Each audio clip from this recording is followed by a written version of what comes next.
Assalamualaikum warahmatullahi wabarakatuh. Perkenalkan, nama saya Sri Maharani dari Fakultas Ilmu Sosial dan Studi Global, Program Studi Hubungan Internasional Universitas Budi Luhur Jakarta. Dalam tugas video kali ini, saya akan menjelaskan salah satu materi tentang aktor-aktor dan model interaksi dalam hubungan internasional. Oke, yang pertama adalah aktor hubungan internasional. Apa itu aktor hubungan internasional? Aktor dalam hubungan internasional adalah pelaku yang berperan dalam menciptakan atau mempengaruhi dinamika hubungan antara negara untuk mencapai tujuan tertentu. Nah, secara umum aktor hubungan internasional dibagi menjadi dua, yaitu ada aktor negara dan aktor non-negara. Untuk aktor negara meliputi entitas pemerintahan yang kapasitasnya ini diklasifikasi menjadi negara superpower, negara besar, negara menengah, dan negara kecil. Sedangkan untuk aktor yang non-negara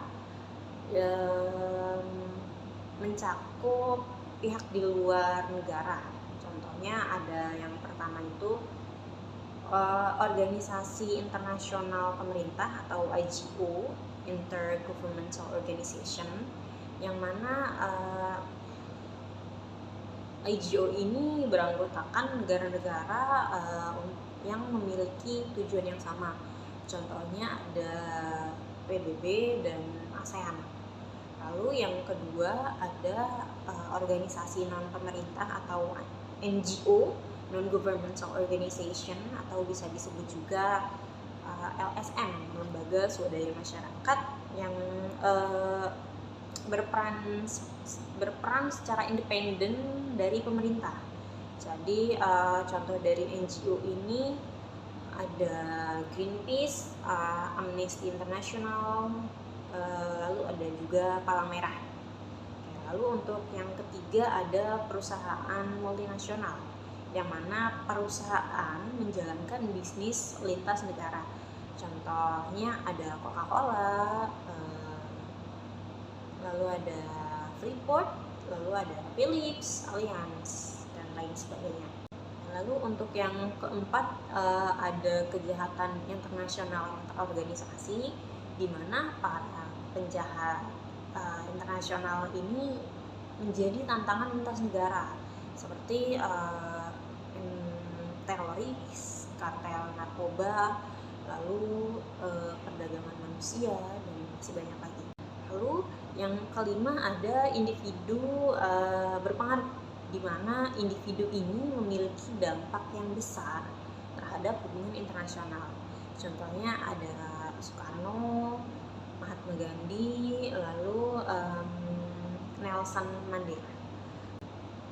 Lalu untuk selanjutnya mengenai level analis. Nah, level analis ini digunakan untuk memahami fenomena hubungan internasional dengan lebih tajam. Yang mana untuk level analis ini terbagi menjadi 4. Yang pertama ada level individual, yang berfokus pada peran pemimpin atau individu tertentu. Nah, lalu yang kedua ada level domestik. Level domestik ini mengamati karakteristik negara atau masyarakatnya. Lalu yang ketiga ada level antar negara atau internasional, yang mana level ini menganalisis hubungan antar negara. Lalu untuk yang keempat ada level global. Level global ini melibatkan fenomena yang berdampak pada seluruh dunia, seperti perubahan iklim atau globalisasi. Penentuan level analis ini sangat penting untuk mendeskripsikan, menjelaskan, dan memprediksi fenomena yang kompleks dalam hubungan internasional.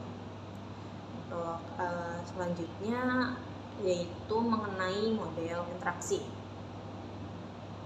Interaksi antar aktor dalam hubungan internasional ini memiliki model yang berbeda sesuai dengan perspektifnya. Yang pertama ada model state-centric. Model ini menempatkan negara sebagai aktor utama dalam sistem internasional. Negara teritorial akan tetap menjadi satu-satunya aktor yang berpengaruh dalam urusan dunia. Nah, tantangan dari model state-centric ini globalisasi dan munculnya aktor transnasional yang mengurangi dominasi negara dalam urusan internasional. Lalu untuk model yang kedua ada model interaksi transnasional. Nah, untuk model ini lebih menekankan peran aktor non-negara dalam interaksi lintas batas seperti individu, organisasi, atau perusahaan. Nah, fokusnya model ini sendiri itu lebih ke isu global seperti perubahan iklim, hak asasi manusia, dan keamanan cyber. Lalu untuk selanjutnya, kesimpulan mengenai materi yang sudah saya jelaskan sebelumnya. Untuk aktor hubungan internasional terdiri dari aktor negara dan non-negara yang berkontribusi pada berbagai level analis untuk memahami fenomena global. Kompleksitas aktor juga berhubungan dengan model interaksi, baik yang berpusat pada negara state-centric maupun yang melibatkan aktor negara atau transnasional. Nah, dengan memahami kedua model tersebut, kita dapat melihat bagaimana dinamika hubungan internasional ini berkembang di tengah tantangan global yang sedang terjadi saat ini. Sekian penjelasan singkat dari saya mengenai materi aktor-aktor dan model interaksi dalam hubungan internasional. Semoga video ini bermanfaat. Terima kasih. Wassalamualaikum warahmatullahi wabarakatuh.